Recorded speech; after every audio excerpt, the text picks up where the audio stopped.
Hi friends, mastmaga.comಗೆ ಸ್ವಾಗತ. ನಾನು ಅಮರ್ ಪ್ರಸಾದ್. ಸಾಲ ಬೇಗ ತೀರಿಸೋದು ಹೇಗೆ, ಸಾಲ ತೀರಿಸೋಕಿರೋ ಮಾರ್ಗಗಳೇನು? ಸ್ನೇಹಿತರೆ, ಸಾಲ ಒಂದು ಕಡೆ ಮೈಕ್ರೋ ಫಿನಾನ್ಸ್ ಸಾಲ, ಮತ್ತೊಂದು ಕಡೆ ಬ್ಯಾಂಕ್ಗಳ ಸಾಲ, ಅಲ್ಲಿ ಕೈ ಸಾಲ, ಇಲ್ಲಿ ಕೃಷಿ ಸಾಲ, ಹೀಗೆ 10 ಕಡೆಯ ಸಾಲಗಳು ಬಾಣಗಳಂತೆ ಬಂದು ಚುಚ್ಚುತ್ತಾ ಇರ್ತವೆ ಸರ್ವಾಂಗಗಳಿಗೂ, ಜೇಬನ್ನು ಸುಡ್ತಾ ಇರ್ತವೆ. ಒಂದು ಸರ್ವೆ ಪ್ರಕಾರ ಭಾರತದ ವರ್ಕಿಂಗ್ ಕ್ಲಾಸ್ ಏನಿದೆ ಅದರ ಅರ್ಧದಷ್ಟು ಜನ, ಅಂದರೆ 40 ಕೋಟಿಯಲ್ಲಿ 20 ಕೋಟಿ ಜನ ಸಾಲದಲ್ಲಿದ್ದಾರೆ. ಇತ್ತೀಚೆಗೆ RBI ಕೂಡ ದೇಶದಲ್ಲಿ ಜನ ಸಾಲ ಮಾಡೋ ಪ್ರಮಾಣ ಹೆಚ್ಚಾಗಿದೆ, ಪರ್ಸನಲ್ ಲೋನ್ಗಳ ಹಾವಳಿ ಜಾಸ್ತಿ ಆಗಿದೆ ಅನ್ನೋ ವರದಿ ಕೊಟ್ಟಿತ್ತು. ಇದಕ್ಕೆ ಕಾರಣ ಏನು ಗೊತ್ತಾ? ತಪ್ಪುಗಳು. ಸಾಲದ ಬಗ್ಗೆ ಸರಿಯಾಗಿ ತಿಳ್ಕೊಳ್ಳದೆ ಸಾಲ ಮಾಡಿದ್ರೂ ಸರಿಯಾಗಿ ನಿಭಾಯಿಸದೆ ಸಾಲ ತೀರಿಸೋಕೆ ಮತ್ತೊಂದು ಸಾಲ, ಆ ಸಾಲ ತೀರಿಸೋಕೆ ಇನ್ನೊಂದು ಸಾಲ ಅಂತ ಸಾಲದ ವಿಷ ಚಕ್ರದಲ್ಲಿ ಸಿಕ್ಕಾಕೊಂಡಿರೋದೇ ಇದಕ್ಕೆ ಕಾರಣ. ಹಾಗಾಗಿ ಈ ವರದಿಯಲ್ಲಿ ಸಾಲ ತೀರಿಸೋದ್ರ ಬಗ್ಗೆ ಒಂದಷ್ಟು ಇಂಟ್ರೆಸ್ಟಿಂಗ್ ಮಾರ್ಗಗಳನ್ನು ನೋಡ್ತಾ ಹೋಗೋಣ. ಬೇಗ ಸಾಲ ತೀರಿಸೋದು ಹೇಗೆ, ಸಾಲದಿಂದ ಮುಕ್ತವಾಗೋಕಿರೋ ಮಾರ್ಗ ಏನು, ಯಾವೆಲ್ಲ ರೂಲ್ಸ್ ಫಾಲೋ ಮಾಡಬಹುದು ನೋಡ್ತಾ ಹೋಗೋಣ. ಸಾಲದ ಸುಳಿಯಲ್ಲಿ ಸಿಕ್ಕಿ ಒದ್ದಾಡ್ತಿರೋರಿಗೆ ಎಲ್ಲರಿಗೂ ಶೇರ್ ಮಾಡಿ. ಒಬ್ಬರಲ್ಲ ಒಬ್ಬರು ಒಂದಲ್ಲ ಒಂದು ರೀತಿಯಲ್ಲಿ ಸಾಲದ ಸಮಸ್ಯೆಗೆ ಒಂದಲ್ಲ ಒಂದು ಟೈಮ್ನಲ್ಲಿ ಸಿಲ್ಕೊಂಡಿರ್ತಾರೆ, ಯೂಸ್ ಆದರೆ ಆಗಬಹುದು. ಏನಿದು ಡೆಟ್ ಟ್ರ್ಯಾಪ್? ಸಿಕ್ಕಾಕೊಳ್ಳೋದು ಯಾಕೆ? ಸ್ನೇಹಿತರೆ, ಈ ಸಾಲದಿಂದ ಹೊರಬರೋದು ಹೇಗೆ ಅನ್ನೋದನ್ನು ನೋಡೋಕ್ಕೂ ಮೊದಲು ಈ ಸಾಲದ ಬಲೆ ಅಂದರೆ ಏನು, ಅದರಲ್ಲಿ ಯಾಕೆ ಸಿಕ್ಕಾಕೊಳ್ತಾರೆ ಅಂತ ಅರ್ಥ ಮಾಡ್ಕೋಬೇಕು. ಸಾಲ ಮಾಡಿರೋರಿಗೆ, ಸಾಲ ಮಾಡೋ ಐಡಿಯಾ ಇರೋರಿಗೆ, ಅಥವಾ ಮುಂದೆ ಸಾಲದ ಸುಳಿಯಲ್ಲಿ ಸಿಕ್ಕಾಕೋಬಾರ್ದು ಅಂತ ಅಂದ್ಕೊಂಡಿರೋರಿಗೆ ತುಂಬ ಇಂಪಾರ್ಟೆಂಟ್. ಡೆಟ್ ಟ್ರ್ಯಾಪ್ ಅಂದರೆ ಪಡ್ಕೊಂಡ ಸಾಲವನ್ನು ಇನ್ ಟೈಮ್ಗೆ ತೀರಿಸೋಕೆ ಯಾವಾಗ ಸಾಧ್ಯ ಆಗಲ್ವೋ, ನಿಮ್ಮ ಖರ್ಚು ನಿಮ್ಮ ಕೈ ಮೀರಿ ಹೋಗ್ತಾ ಇದೆ, ನಿಮ್ಮ ಹಣದ ಮೇಲೆ ಕಂಟ್ರೋಲ್ ಸಿಗ್ತಿಲ್ಲ ಅನ್ನೋ ಪರಿಸ್ಥಿತಿ ಬರುತ್ತೋ, ಅಥವಾ ಚಿಕ್ಕ ಪುಟ್ಟ ಅಗತ್ಯಗಳಿಗೂ ಸಾಲವೇ ಮಾಡೋ ಪರಿಸ್ಥಿತಿ ಬರುತ್ತೋ, ಆಗ ನೀವು ಸಾಲದ ವಿಷ ಚಕ್ರದಲ್ಲಿ ಸಿಕ್ಕಾಕೊಂಡಿದ್ದೀರಿ ಅಂತ ಅರ್ಥ. ನಿಮ್ಮ EMI ನಿಮ್ಮ ಆದಾಯದ 50% ಹಣವನ್ನು ಕೇಳ್ತಾ ಇದ್ರೆ, ನಿಮ್ಮ ಆದಾಯದಲ್ಲಿ 70% ಹಣ ಖರ್ಚೇ ಆಗ್ತಾ ಇದ್ರೆ, ನಿಮ್ಮ ಕ್ರೆಡಿಟ್ ಕಾರ್ಡ್ನಲ್ಲಿ ಲಿಮಿಟ್ ಮೀರಿದೆ ಅಂದರೆ, ಸೇವಿಂಗ್ ಮಾಡೋಕ್ಕೆ ಹಣ ಇಲ್ಲ, ತಿಂಗಳ ಅಂತ್ಯದಲ್ಲಿ ಎಲ್ಲ ಖಾಲಿ ಆಗ್ತಾ ಇದೆ ಅಂತ ಅನಿಸಿದ್ರೆ, ಆಗಲೂ ನೀವು ಡೆಟ್ ಟ್ರ್ಯಾಪ್ಗೆ ಸಿಕ್ಕಾಕೊಳ್ತಿದ್ದೀರಾ ಅಥವಾ ಸಿಕ್ಕಾಕೊಂಡಿದ್ದೀರಾ ಅಂತ ಅರ್ಥ. ಇಲ್ಲಿ ಸುಮಾರು ಜನ ಕೇಳ್ಬೋದು, ನನಗೆ ಸಾಲ ಇಲ್ಲ ಆದರೆ ದುಡಿದಿದ್ದೆಲ್ಲ ಖಾಲಿ ಮಾಡ್ತೀನಿ, ಇದರಲ್ಲೇನು ಅಂತ. ಅಫ್ಕೋರ್ಸ್, ಈಗ ನಿಮಗೆ ಸಾಲ ಇಲ್ಲ, ನೀವು ದುಡಿದಿದ್ದೆಲ್ಲ ಖಾಲಿ ಮಾಡ್ತಿದ್ದೀರಿ. ನೆಕ್ಸ್ಟ್ ನೀವು ದುಡಿದಿರೋ ದುಡ್ಡು ಕೈಗೆ ಬಂದ ತಕ್ಷಣ ಕಾಯ್ತಾ ಇರ್ತೀರಿ, ಮತ್ತೆ ಖಾಲಿ ಮಾಡ್ತಿದ್ದೀರಿ, ಸಾಲನೇ ಮಾಡಿಲ್ಲ. ಸರಿ, ಆದರೆ ಅನಿರೀಕ್ಷಿತವಾಗಿ ಒಂದು ಕೆಟ್ಟ ಸೊಳ್ಳೆ ಬಂದು ಕಡಿದು ಡೆಂಗ್ಯೂನೋ ಮಲೇರಿಯಾನೋ ಬರಬಾರ್ದು ಯಾರಿಗೂ, ಬಂತು ಅಂದರೆ 4 ಲಕ್ಷ ಹಾಸ್ಪಿಟಲ್ ಬಿಲ್ ಬರುತ್ತೆ ಅಂದರೆ, ದುಡಿದಿದ್ದು ಪೂರ್ತಿ ಖರ್ಚು ಮಾಡ್ಕೊಂಡು ಎಂಜಾಯ್ ಮಾಡ್ತಿದ್ದೆ, ಇವಾಗ ದುಡ್ಡು ಎಲ್ಲಿಂದ ಬರುತ್ತೆ ಹಾಸ್ಪಿಟಲ್ ಬಿಲ್ ಕಟ್ಟೋಕೆ? ಇನ್ಶೂರೆನ್ಸ್ ಎಲ್ಲ ಇದ್ರೆ ಓಕೆ, ಇಲ್ಲ ಅಂದ್ರೆ ಎಲ್ಲಿಂದ ಬರುತ್ತೆ? ಬಹಳ ಕಷ್ಟ ಆಗುತ್ತೆ. ಅದೊಂದು ಎಕ್ಸಾಂಪಲ್ಗೆ ಹೇಳಿದ್ದು ನಾವು ನಿಮಗೆ. ಆ ರೀತಿ ಯಾವುದೇ ಚಾಲೆಂಜಿಂಗ್ ಸಿಚುವೇಶನ್ ಬರ್ಬೋದು, ಎಕ್ಸ್ಟ್ರಾ ಖರ್ಚುಗಳು ಬರಬಹುದು, ಬಂದೇ ಬರುತ್ತೆ, ಬರೆದಿಟ್ಕೊಳ್ಳಿ. ಸೊ ಉಳಿತಾಯ ಮಾಡಿದೆ, ಕೈಲಿ ದುಡ್ಡು ಉಳಿತಿಲ್ಲ ಅಂದರೂ ಕೂಡ ಅದು ವಿಷವರ್ತುಲಕ್ಕೆ ಸಿಕ್ಕಿ ಬೀಳೋ ದೊಡ್ಡ ಲಕ್ಷಣ. ಇನ್ಫ್ಯಾಕ್ಟ್ ಇಂಥ ನೆಗ್ಲೆಕ್ಟ್ ಮಾಡಿನೇ ತುಂಬ ಜನ ಸಾಲಕ್ಕೆ ಸಿಕ್ಕಾಕೊಂಡಿರ್ತಾರೆ. ಹಾಗಿದ್ರೆ ಸಾಲ ತೀರಿಸೋದು ಹೇಗೆ? ಫಸ್ಟ್ ರೂಲ್, ಇರೋ ಸಾಲವನ್ನ ಲೆಕ್ಕ ಹಾಕಿ. ತುಂಬಾ ಜನಕ್ಕೆ ಇದನ್ನ ಮಾಡೋಕೆ ಭಯ ಇರುತ್ತೆ. ಒಟ್ಟು ಲೆಕ್ಕ ಮಾಡಿ ನೋಡಿದಾಗ ಎಲ್ಲಿ ಎದೆ ಹೊಡ್ಕೊಂಡ್ಬಿಡುತ್ತೋ ಅಂತ ಭಯ. ಅವರಿಗೆ ಲೆಕ್ಕನೇ ಮಾಡೋಕೆ ಹೋಗೋದಿಲ್ಲ. ಅಲ್ಲೆಲ್ಲಿ ಇಷ್ಟಿದೆ ಸುಮಾರಿದೆ ಅಂತ ಅನ್ಕೊಂಡು ಸುಮ್ಮನಿರ್ತಾರೆ. ಆದರೆ ಲೆಕ್ಕ ಮಾಡೋದು ಅನಿವಾರ್ಯ. ಎಷ್ಟು ಸಾಲ ಇದೆ, ಯಾವೆಲ್ಲ ಮೂಲಗಳಿಂದ ಸಾಲ ಮಾಡ್ಕೊಂಡಿದ್ದೀರಾ, ಅಸಲು ಬಡ್ಡಿ ಸೇರಿ ಎಷ್ಟು ದುಡ್ಡಾಗತ್ತೆ, ಈ ಲೆಕ್ಕ ನಿಮ್ಮ ಬಳಿ ಇರಬೇಕು. ಸೇಮ್ ನಿಮ್ಮ ಆದಾಯ ಎಷ್ಟಿದೆ, ಆ ಆದಾಯದಲ್ಲಿ ಏನಾದರೂ ಹೆಚ್ಚು ಕಮ್ಮಿ ಆಗುತ್ತಾ, ಇದನ್ನು ಕೂಡ ತಿಳ್ಕೋಬೇಕು. ಕಾಯಂ ನೌಕರಿ, ತಿಂಗಳ ಸಂಬಳ ಚೆನ್ನಾಗಿ ಬರೋರಿಗೆ ಒಂದೇ ಥರ ಮ್ಯಾನೇಜ್ ಮಾಡ್ಬೋದು. ಆದರೆ ಗಿಗ್ ವರ್ಕರ್ಸ್, ಹಳ್ಳಿ ಕಡೆ ಕೃಷಿ ಕೆಲಸ ಮಾಡೋರು ಅಥವಾ ಇನ್ನಿತರ ಅಸಂಘಟಿತ ವಲಯದಲ್ಲಿ ಕೆಲಸ ಮಾಡೋರಿಗೆ ಇಂತಿಷ್ಟೇ ಆದಾಯ ಬರುತ್ತೆ ಅನ್ನೋ ಗ್ಯಾರಂಟಿನೇ ಇರೋದಿಲ್ಲ. ಸೊ ಅಂಥವರು ಒಂದು ಆ್ಯಾವರೇಜ್ ಆಗಿ ಇಷ್ಟು ಆದಾಯ ಬಂದೇ ಬರುತ್ತೆ, ಕನಿಷ್ಠ ಇಷ್ಟು ಬರುತ್ತೆ ಮಿನಿಮಮ್ ಅನ್ನೋದನ್ನ ತಿಳ್ಕೊಂಡಿರ್ಬೇಕು. ಆಮೇಲೆ ಒಟ್ಟು ಸಾಲಕ್ಕೆ ಆ ಆದಾಯದಲ್ಲಿ ಎಷ್ಟು ಹಣ ಕೊಡಬೇಕಾಗತ್ತೆ ಅನ್ನೋ ಸ್ಪಷ್ಟತೆ ಇರಬೇಕು. ತುಂಬ ಜನ ಕೇಳಬಹುದು, ನನಗೆ 10,000 ಸಾಲ ಕಟ್ಟಬೇಕಾಗಿರುತ್ತೆ, ಬರ್ತಿರೋದೇ 5,000, ನಾನೇನು ಮಾಡಲಿ ಅಂತ. ಅದ್ರ ಬಗ್ಗೆ ಮುಂದೆ ನೋಡೋಣ. ಸೊ ನಿಮ್ಮ ಆದಾಯ ಮತ್ತು ಸಾಲ ಎರಡರ ಸ್ಪಷ್ಟತೆ ಇದ್ದರೆ ಈಸಿಯಾಗಿ ಸಾಲ ತೀರಿಸೋಕೆ ಒಂದು ಪ್ಲಾನ್ ಅಂತೂ ಮಾಡ್ಕೋಬೋದು. ಕಟ್ಟಲೇಬೇಕಲ್ಲ, ಬೇರೆ ದಾರಿ ಇಲ್ಲಲ್ಲ ಸ್ವಾಮಿ, ಯಾರೋ ಒಂದು ಪ್ಲಾನ್ ಮಾಡಲೇಬೇಕಲ್ಲ.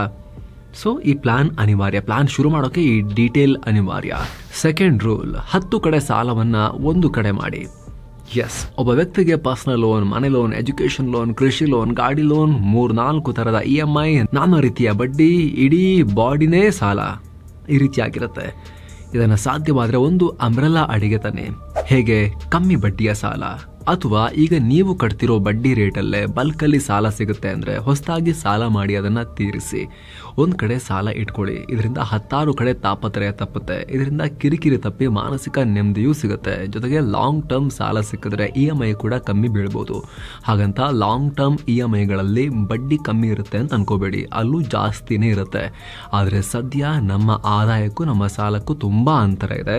ಸದ್ಯಕ್ಕೆ ನಾನು 10,000 ಕಟ್ಟಬೇಕು, ಆದರೆ 5,000 ತಿಂಗಳಿಗೆ ಕಟ್ಟೋಕ್ಕಾಗೋದು ಅನ್ನಿಸ್ದಾಗ ಲಾಂಗ್ ಟರ್ಮ್ ಲೋನ್ ತಗೊಳ್ಳೋದು ಒಳ್ಳೆಯದು.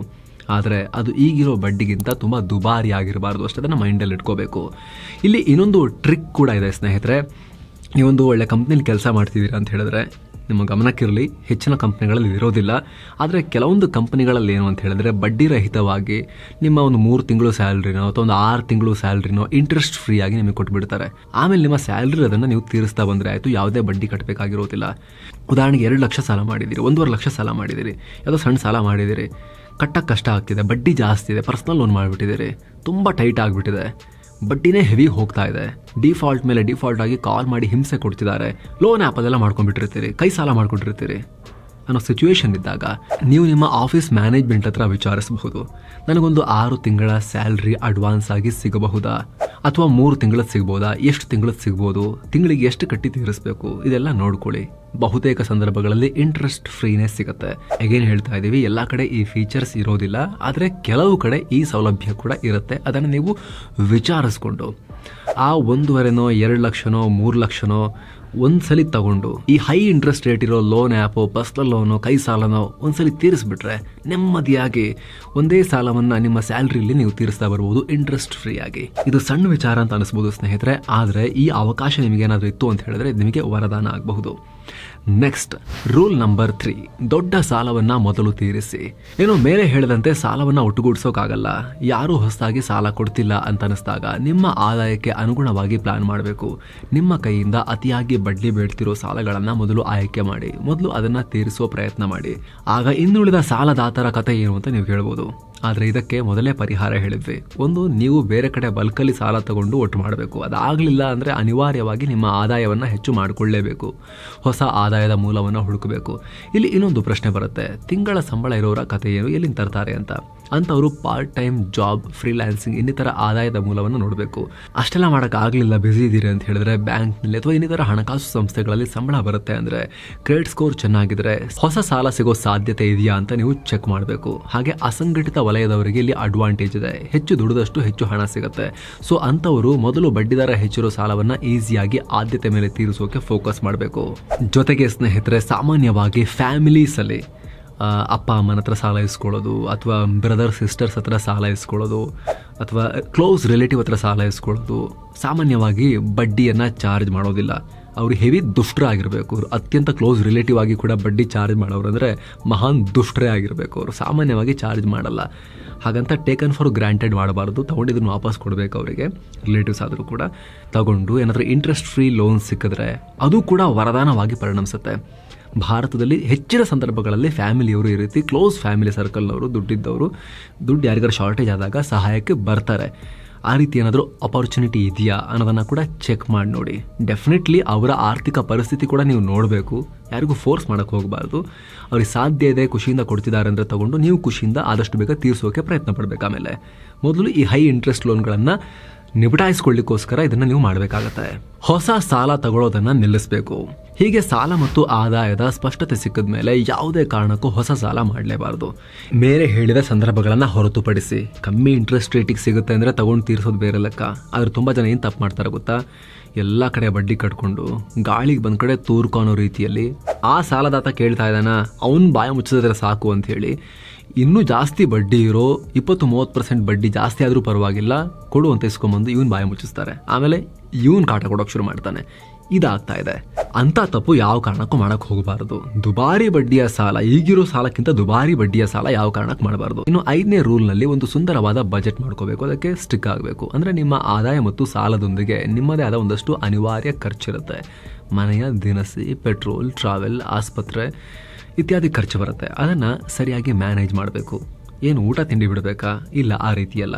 ಮೊಬೈಲ್ನಲ್ಲಿ ಆನ್ಲೈನ್ ಶಾಪಿಂಗ್ ಆ್ಯಪ್ ಇದೆ ಅಂತ ಕಂಡಿದ್ದನ್ನು ಲಿಸ್ಟ್ಗೆ ಹಾಕೊಂಡು ಆರ್ಡರ್ ಮಾಡ್ತಾ ಪೇ ಮಾಡ್ತಾ ಕೂತ್ರೆ ಸಾಲದ ಪ್ರಮಾಣ ಯಾವ ಕಾರಣಕ್ಕೂ ಕರಗಲ್ಲ. ಕೆಲವರೆಲ್ಲ ಏನು ಮಾಡ್ತಾರೆ, ಬೈ ನೌ ಪೇ ಲೇಟರ್, ಅದೂ ಕೂಡ ಸಾಲ ಸ್ವಾಮಿ, ಅದೂ ಸಾಲನೇ. ನಾಳೆ ಮೊಬೈಲ್ ಮುಟ್ಟಕ್ಕೂ ಭಯ ಪಡಬೇಕಾಗತ್ತೆ. ಇನ್ನು ಕೆಲವರು ಹೊರಗಿನ ತಿಂಡಿ, ಮದ್ಯ, ಮಾಂಸ ಅಂತ ಹೆಚ್ಚು ಖರ್ಚು ಮಾಡ್ತಾ ಇರ್ತೀರಿ, ಔಟ್ಸೈಡ್ ಫುಡ್ಗೆ. ಈಗಿನ ಬೆಲೆ ಏರಿಕೆಯಲ್ಲಿ ಈ ರೀತಿ ಖರ್ಚು ಮಾಡಿದ್ರೆ ಅರ್ಧ ಸಾಲ ಅಲ್ಲೇ ಆಗುತ್ತೆ, ಸಾಲ ತೀರಿಸೋ ಪಾಸಿಬಿಲಿಟಿ ಕೂಡ ಕಿತ್ಕೊಂಡು ಹೋಗುತ್ತೆ. ಸೊ ಅವಶ್ಯಕತೆಗಿಂತ ಅನಿವಾರ್ಯತೆಗೆ ಖರ್ಚು ಮಾಡಬೇಕು. ಯಾವುದೇ ಕಾರಣಕ್ಕೂ ದುಶ್ಚಟಗಳಿಗೆ, ಈ ಹೊಗೆ ಎಳೆಯೋಕೆ ಅಥವಾ ತಣ್ಣನೆಯ ಈ ತೈಲವನ್ನು ಒಳಗಿಳಿಸ್ಕೊಳ್ಳಿಕ್ಕೆ ಖರ್ಚು ಮಾಡಬಾರ್ದು.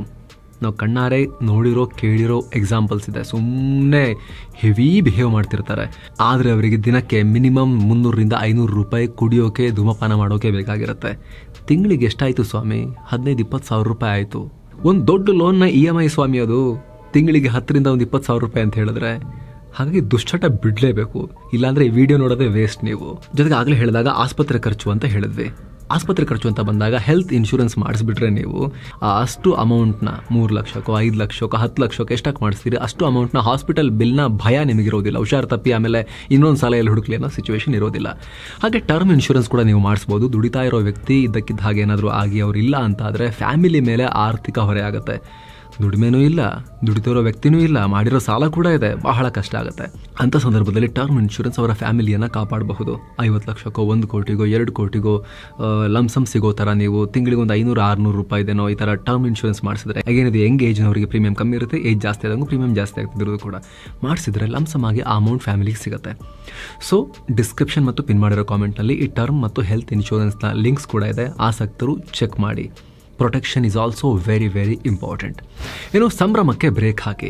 ಇದನ್ನು ಯಾಕೆ ಪ್ರತ್ಯೇಕವಾಗಿ ಹೇಳ್ತಾ ಇದ್ದೀವಿ ಅಂದರೆ, ನಮ್ಮಲ್ಲಿ ಸಾಲ ಹೆಚ್ಚಾಗೋಕೆ, ಸಾಲದ ಸುಳಿಗೆ ಸಿಲುಕೋಕೆ, ಈಗಿರೋ ಸಾಲ ಇನ್ನಷ್ಟು ಕುತ್ತಿಗೆಗೆ ಬರೋಕೆ ಕಾರಣ ಇಂಥ ಅನವಶ್ಯಕ ಆಚರಣೆಗಳು.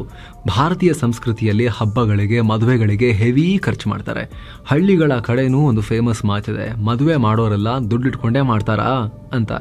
ಅಂದರೆ ದುಡ್ಡಿಲ್ಲದೇನೂ ಸಂಭ್ರಮ ಮಾಡೋದು ಹೇಗೆ ಅಂದರೆ ಸಾಲ ಮಾಡಿ ಅಂತ. ಮದುವೆ ಡಿಸೈಡ್ ಮಾಡಿದ್ರೆ ಆಯಿತು, ಛತ್ರ ಯಾವುದು ಅಂತ ಫಿಕ್ಸ್ ಮಾಡಿದ್ರೆ ಆಯಿತು, ಗೋಲ್ಡ್ ಎಷ್ಟು ಅಂತ ಫಿಕ್ಸ್ ಮಾಡಿದ್ರೆ ಆಯಿತು, ಸೀರೆ ಎಷ್ಟು ಸಾವಿರದ ಅಂತ ಫಿಕ್ಸ್ ಮಾಡಿದ್ರೆ ಆಯಿತು. ದುಡ್ಡು ಆಮೇಲೆ ನೋಡೋಣ. ಮದುವೆ ಮಾಡೋರೆಲ್ಲ ದುಡ್ಡು ಇಟ್ಕೊಂಡೇ ಮಾಡ್ತಾರಾ ಅಂದರೆ ಆಯ್ತು ಆಮೇಲೆ. ಈ ರೀತಿ ಪರಿಸ್ಥಿತಿ ಇದೆ. ಇದರ ಪರಿಣಾಮ ಏನಾಗಿದೆ ಅಂದರೆ, ಮದುವೆಗೆ ಸರಾಸರಿ ನಮ್ಮ ದೇಶದಲ್ಲಿ 4-5 ಲಕ್ಷ ರೂಪಾಯಿ ಸಾಲ ಮಾಡ್ತಾರೆ. ಸಾಲ. ಜೆಫ್ರೀಸ್ ಕೊಟ್ಟಿರೋ ಮಾಹಿತಿ ಪ್ರಕಾರ ಭಾರತದಲ್ಲಿ 20% ಯುವಜನ ಸಾಲ ಮಾಡೋದು ಮದುವೆಗಳಿಗೆ. ಇದರ ಎಫೆಕ್ಟ್ ಭಾರತದಲ್ಲಿ ಮದುವೆ ಎಕಾನಮಿ 25-30% ಏರಿಕೆಯಾಗ್ತಿದೆ. ಮದುವೆ ಖರ್ಚು ಆವರೇಜ್ 5-20 ಲಕ್ಷ ಹೋಗುತ್ತೆ. ಸೊ ಲೈಫಲ್ಲಿ ಸಾಮಾನ್ಯವಾಗಿ ಒಂದೇ ಸಲ ಆಗೋದಲ್ವ ಇದು ಅನ್ನೋ ಲೆಕ್ಕಾಚಾರದಲ್ಲಿ ಲೈಫ್ನ ಅರ್ಧ ಭಾಗದ ನೆಮ್ಮದಿಯನ್ನು ಅಥವಾ ಪೂರ್ಣ ಭಾಗದ ನೆಮ್ಮದಿಯನ್ನು ಕಳ್ಕೋಬೇಕಾಗತ್ತೆ. ಜೊತೆಗೆ ವರ್ಷಕ್ಕೆ ಬರೋ ಎಲ್ಲ ಹಬ್ಬಕ್ಕೂ ಧೂಮ್ ಅಂತ ಖರ್ಚು ಮಾಡೋ ಜನ ಇರ್ತಾರೆ. ಸಾಲ ಮಾಡಿ ಆದರೂ ಅಕ್ಕಪಕ್ಕದವರ ಸಮೇತ ವಿಜೃಂಭಣೆಯಿಂದ ಮದುವೆ ಮಾಡಬೇಕು. ಇಡೀ ಊರಿಗೆ ಅವರು ಹೆವಿ ಭೂರಿ ಭೋಜನ ಹೊಟ್ಟೆ ಬಿರುದು ತಿಂದು ಹೋಗೋ ರೀತಿ ರುಚಿಯಾಗಿ ಮಾಡಿ ಹಾಕಲೇಬೇಕು ಅಂತ ಡಿಸೈಡ್ ಮಾಡಿರ್ತಾರೆ. ಸಣ್ಣ ಪುಟ್ಟ ಸಂಭ್ರಮಗಳು, ಸಣ್ಣ ಪುಟ್ಟ ಆಚರಣೆಗಳು, ಸಣ್ಣ ಪುಟ್ಟ ಈವೆಂಟ್ಗಳು, ಸಣ್ಣ ಪುಟ್ಟ ಹಬ್ಬಗಳು ಎಲ್ಲದಕ್ಕೂ ಕೂಡ ನೀವು ಊರಿಗೆಲ್ಲ ಸೇರಿಸ್ಕೊಂಡೆ ಡಂಗೋರ ಸಾರಿಸ್ಕೊಂಡು ನಿಮ್ಮ ಶಕ್ತಿ ಪ್ರದರ್ಶನ ಮಾಡಬೇಕು ಅಂತ ಇಲ್ಲವೇ ಇಲ್ಲ ಸ್ನೇಹಿತರೆ. ಇದನ್ನು ನೀವು ಮೈಂಡ್ ಮಾಡಲೇಬೇಕು, ಇದಕ್ಕೆಲ್ಲ ಕಡಿವಾಣ ಹಾಕಲೇಬೇಕು. ಹೀಗೆಲ್ಲ ಮಾಡಿದ್ರೆ ಸಾಲದ ಸುಳಿಯಿಂದ ಬಚಾವಾಗೋ ದಾರಿಯಲ್ಲಿ ಮೊದಲ ಹೆಜ್ಜೆಗಳನ್ನು ಇಡೋಕೆ ಅನುಕೂಲ ಆಗುತ್ತೆ. ಜೊತೆಗೆ ನಮ್ಮ ಕೈಲಿ ಪ್ಲಾನ್ ಮಾಡೋಕ್ಕೆ ಆಗಲಿಲ್ಲ ಅಂದರೆ ಇದಕ್ಕಾಗಿ ಪ್ರೊಫೆಷನಲ್ಸ್ ಕೂಡ ಇರ್ತಾರೆ, ಫಿನಾನ್ಷಿಯಲ್ ಮ್ಯಾನೇಜರ್ಸ್ ಕೂಡ ಇರ್ತಾರೆ, ಅಡ್ವೈಸರ್ಸ್ ಇರ್ತಾರೆ. ಅವ್ರ ಹತ್ರ ಹೋಗಿ ನಿಮ್ಮ ಸಮಸ್ಯೆಯನ್ನು ಹೇಳಿದ್ರೆ ಅವರು ಫೀಸ್ ತಗೊಳ್ತಾರೆ. ಆ ಫೀಸ್ ತಗೊಂಡು ನಿಮ್ಮ ಸಿಚುವೇಷನಲ್ಲಿ ಬೆಸ್ಟ್ ಆಪ್ಷನ್ ಯಾವುದು ಅಂತೆಲ್ಲ ಚೆಕ್ ಮಾಡಿಬಿಟ್ಟು ಹೇಳ್ತಾರೆ. ಎಲ್ಲಾದರೂ ನಿಮಗೆ ಬೇರೆ ಬೇರೆ ಏಜೆನ್ಸಿಗಳು, ಸಂಘ ಸಂಸ್ಥೆಗಳಿಂದ ಹೆಲ್ಪ್ ಸಿಗೋ ಥರ ಇದ್ದರೆ ಅವ್ರಿಗೆ ಐಡಿಯಾ ಇರುತ್ತೆ. ಅದನ್ನು ಕೂಡ ಅವರು ನಿಮಗೆ ಏನಾದ್ರು ಸಿಗುತ್ತಾ ಅಂತ ಚೆಕ್ ಮಾಡಿನೂ ಹೇಳ್ತಾರೆ. ಸೊ ಪ್ರೊಫೆಷ್ನಲ್ಸ್ ಹೆಲ್ಪನ್ನು ಕೂಡ ನೀವು ಕಡೆದಾಗಿ ತಗೋಬಹುದು. ಇಲ್ಲ ಸಿಕ್ಕಾಕೊಂಡ್ಬಿಟ್ಟಿದ್ದೀನಿ ಅಂತ ಹೇಳಿದ್ರೆ. ಇದು ಯಾವುದಾದ್ರೂ ಮಾಡಿ ಯಾವುದೇ ಕಾರಣಕ್ಕೂ ಕೆಟ್ಟ ನಿರ್ಧಾರಗಳನ್ನು ತಗೊಳಕ್ಕೆ ಹೋಗಬೇಡಿ.